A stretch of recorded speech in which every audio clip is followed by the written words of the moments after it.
Bon, allez, bonjour à tous et merci d'être fidèles au poste depuis longtemps sur FMT. Aujourd'hui, c'est un grand jour puisque Karl Gabillet m'accompagne. Et Karl Gabillet, ça fait longtemps qu'on le suit à FMT. Il faut dire que Karl a toujours été un personnage important pour nous et c'est un plaisir de l'avoir aujourd'hui en interview. Karl, comment ça va? Très bien, ça va, ça va. C'est bientôt la reprise à Villeneuve? C'est déjà la reprise, on a repris cette semaine, ouais.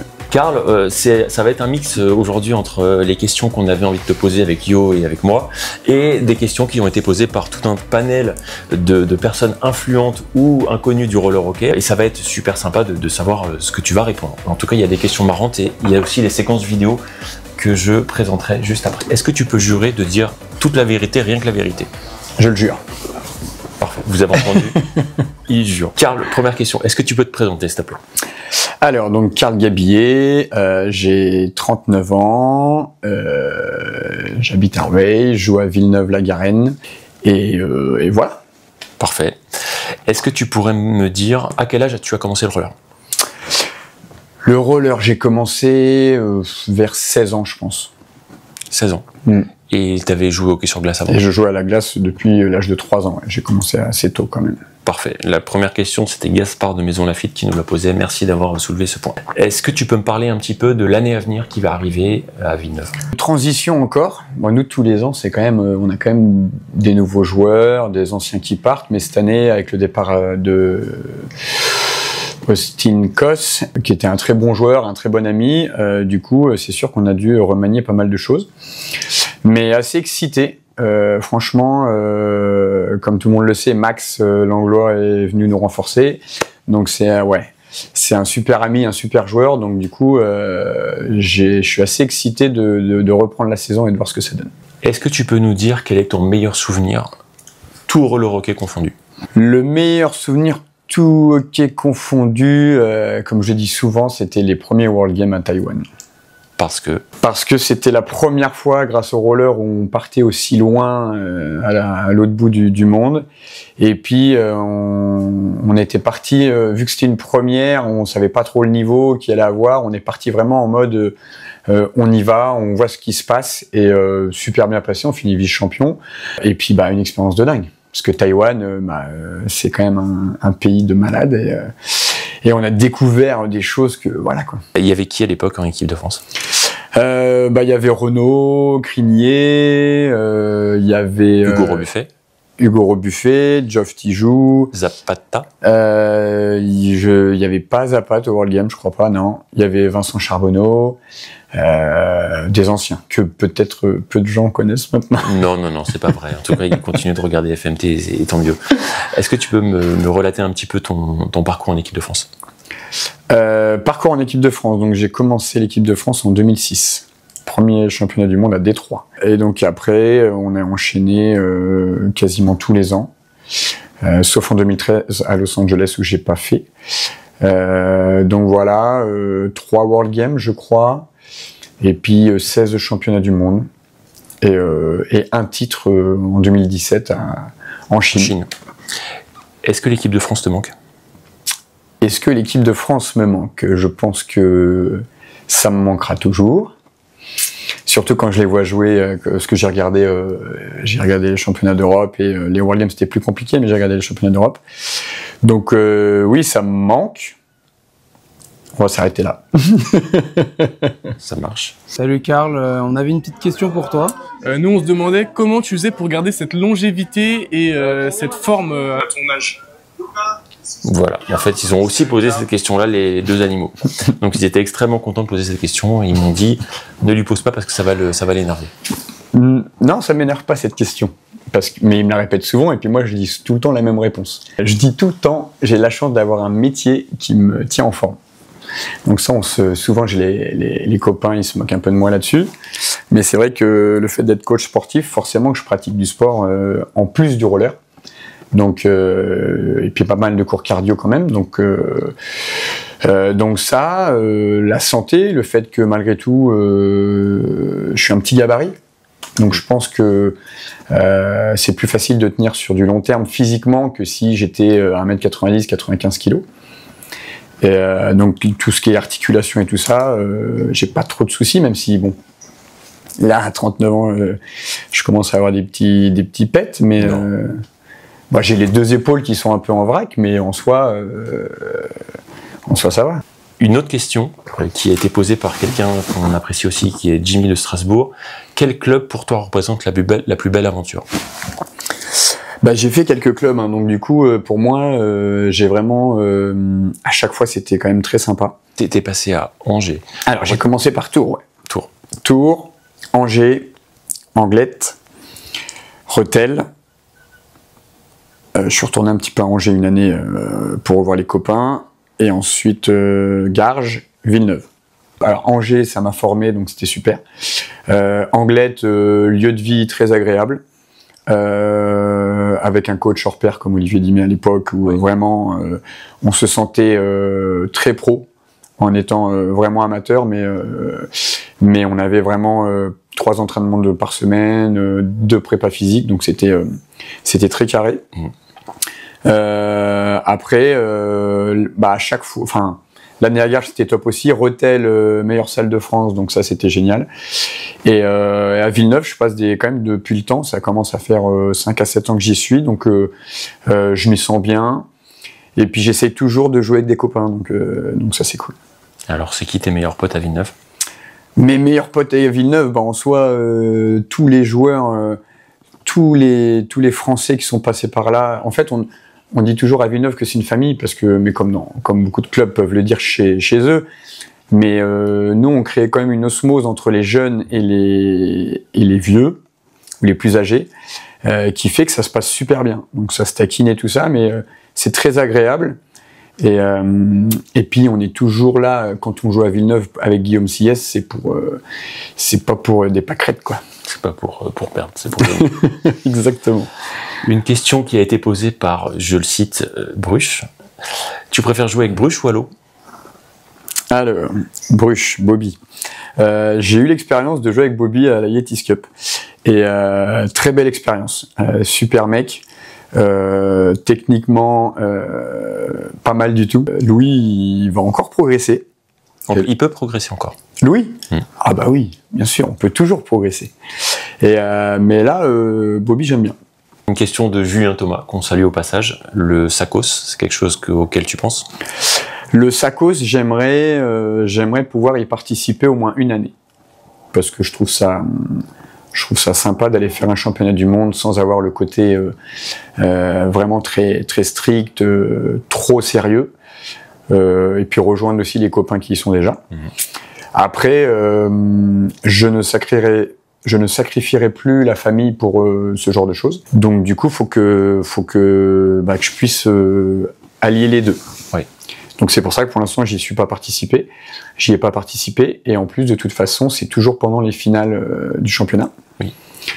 Et puis c'est pareil, pour moi une finale du championnat c'est quand même bien plus important qu'un championnat du monde, ça cause. Donc pour l'instant c'est impossible. Ouais. Une question qui a été posée par François Castillo de RIS. Comment est-ce que tu juges la relève française? C'est une très bonne question, ça. Et François est très bon dans ces questions. Ouais. Je trouve que elle met du temps à arriver. Je trouve que les jeunes sont quand même moins motivés que nous on l'était à l'époque. Est-ce que c'est pas l'environnement, les années 2020 et quelques qui font ça là? Je sais pas. Après, je sais que moi, encore à 39 ans, des fois, je suis plus motivé que certains de 20 ans. Donc, du coup, ça m'enquiquine. Les Galactiques vont sortir cette séquence. Bien sûr, pas de problème. Mais c'est sûr que y a quand même des bons jeunes.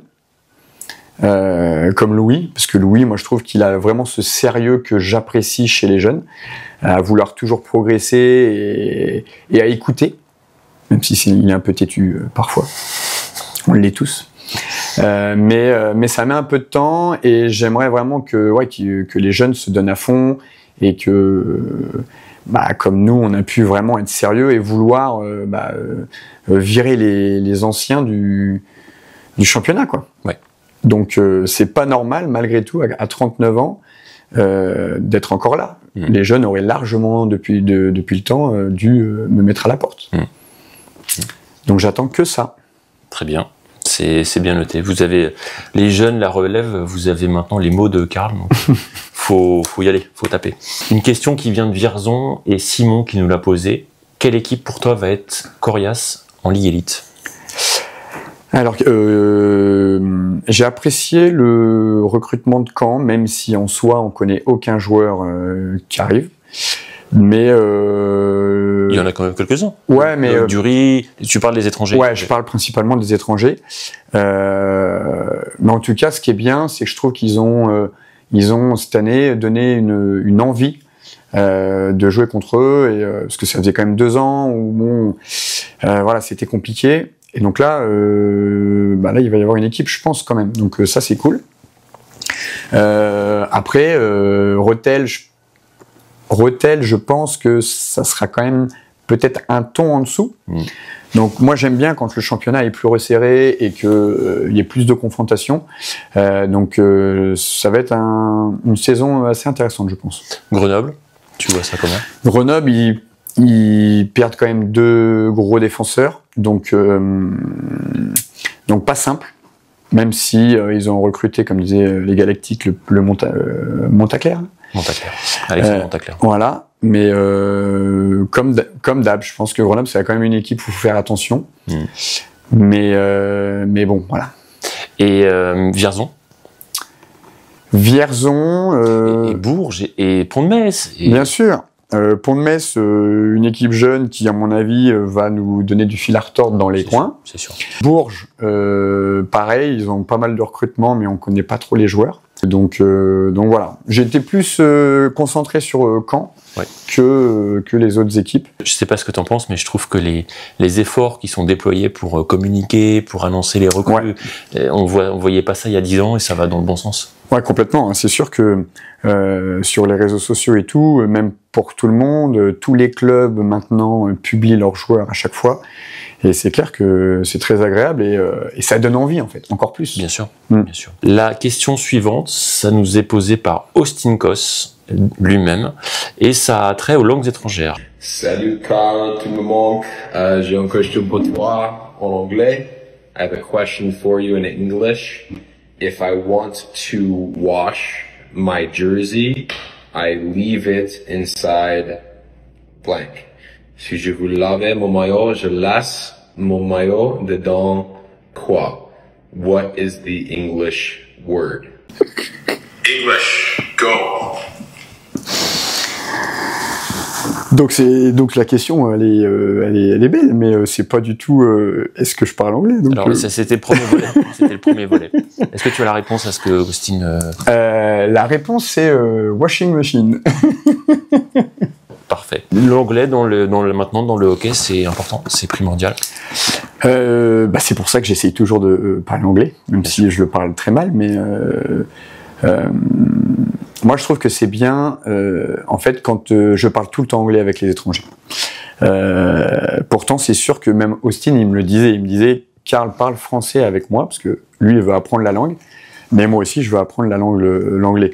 Donc du coup des fois j'ai essayé de lui parler en anglais parce que bien sûr j'ai un très mauvais anglais et lui il me parlait en français. C'est bien ça. Mais ouais, je trouve ça génial parce que c'est sûr que je parle pas bien, mais en tout cas, je pense que je suis le joueur qui essaye en tout cas de parler le plus anglais. Très bien. Mais j'ai un gros problème de compréhension. C'est-à-dire que Quand tu parles vite? Ouais, mais même en fait, je manque de vocabulaire clairement. Donc du coup, j'ai du mal à comprendre les questions ou l'anglais. Après, j'arrive quand même à te dépatouiller, à faire des phrases et à parler anglais.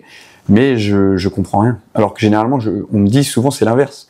Souvent, c'est on comprend bien et on parle moins bien. Moi, c'est l'inverse. J'ai vraiment du mal à les comprendre. Mais en tout cas, j'essaye tout le temps. Tant mieux.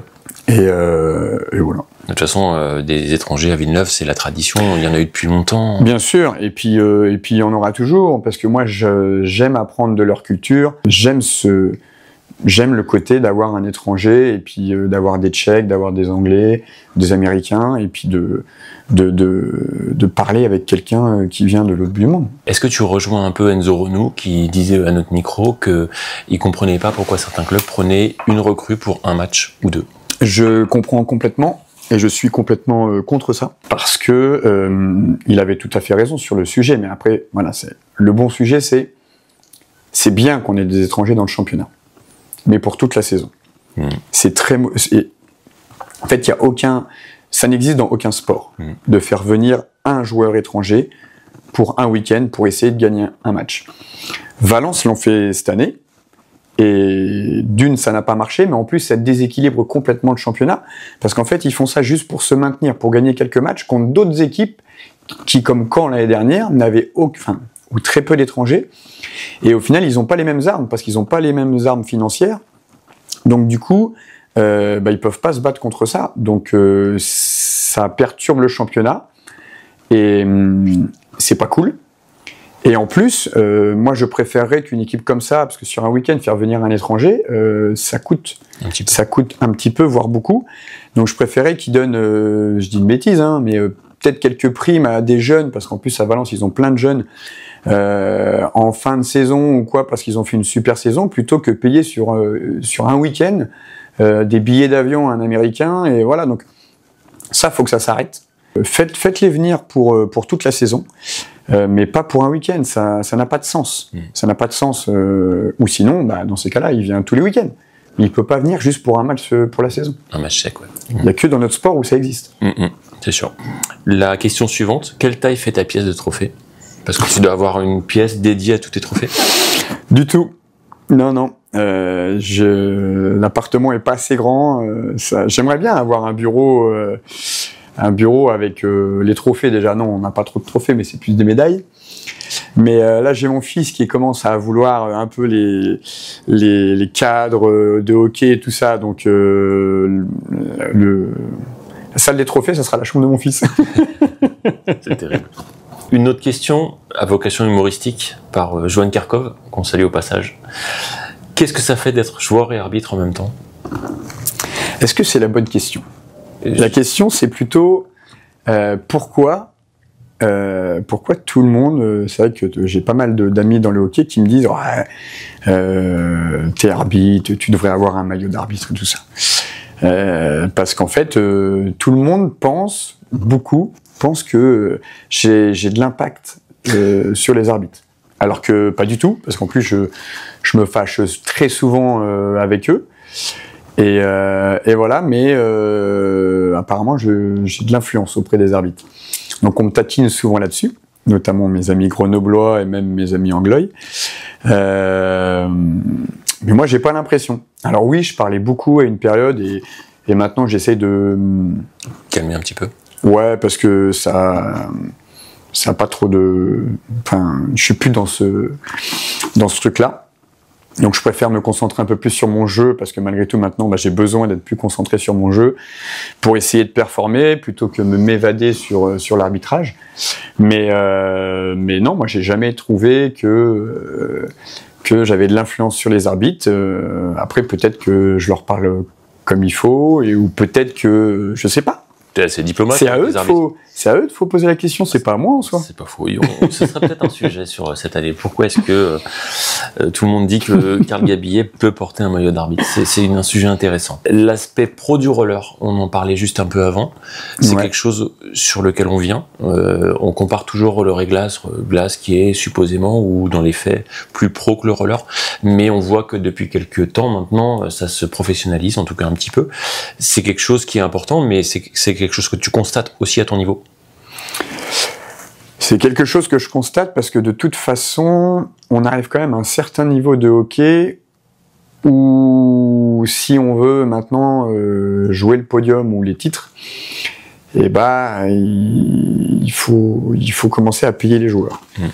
C'est vrai qu'il y a une quinzaine d'années, un joueur français payé, ça n'existait pas.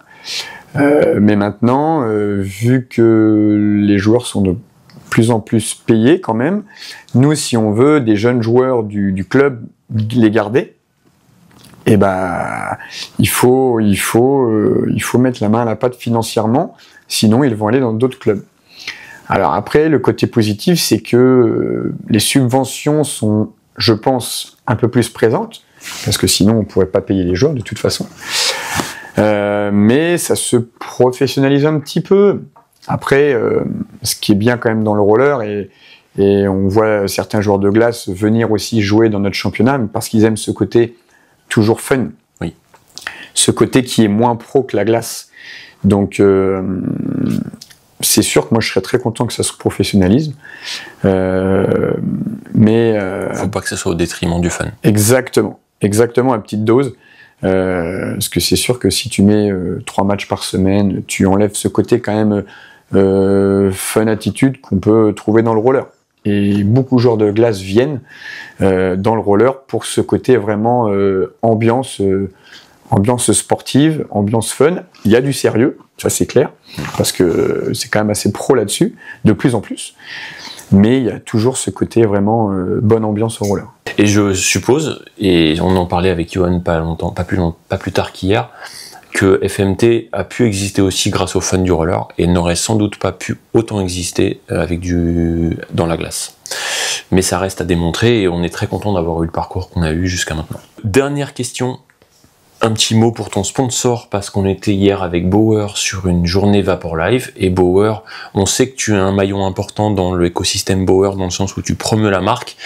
Parle-nous un peu de cette marque Bauer. Bauer, c'est la première marque de hockey en France, ça c'est clair, et même dans le monde. Moi, ça fait maintenant quelques années que je suis avec eux, et j'ai jamais été déçu. Franchement, l'accompagnement est là, le niveau des crosses, des patins, parce que j'ai essayé pas mal de marques, hein, mais Bauer, j'ai jamais eu, par exemple, mal aux pieds dans des patins Bauer, tu vois, c'est tout bête, mais j'ai jamais eu de soucis particuliers. C'est une belle marque, une belle identité, le design du matériel il est top. Ça cherche toujours à évoluer. Tous les ans, ils proposent de nouvelles gammes. Donc non, moi je suis très très fier et très content de pouvoir porter cette marque. Et puis voilà quoi. Franchement, c'est du top matériel quoi. Ouais, c'est cool. Parfait. Ainsi donc s'achève cette interview qui aura duré à peu près une vingtaine de minutes, retranscrite en intégralité sur YouTube et par morceaux sur Instagram, mais il y aura des réels, il y aura plein de choses.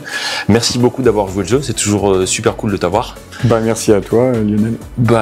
De rien, parce qu'en fait on n'en a pas beaucoup et ça inaugure peut-être une longue série d'interviews qui vont se profiler tout au long de l'année 2026, donc à suivre. Un immense merci encore, on viendra te voir à Villeneuve comme chaque année, donc bons entraînements et puis le meilleur. Qu'est-ce qu'on peut te souhaiter pour la suite ? Tu sais, à mon âge, on joue pour des titres, donc le gros truc là, c'est Coupe d'Europe. Ouais. C'est battre Molina en finale, ça c'est le dernier gros objectif. Ouais.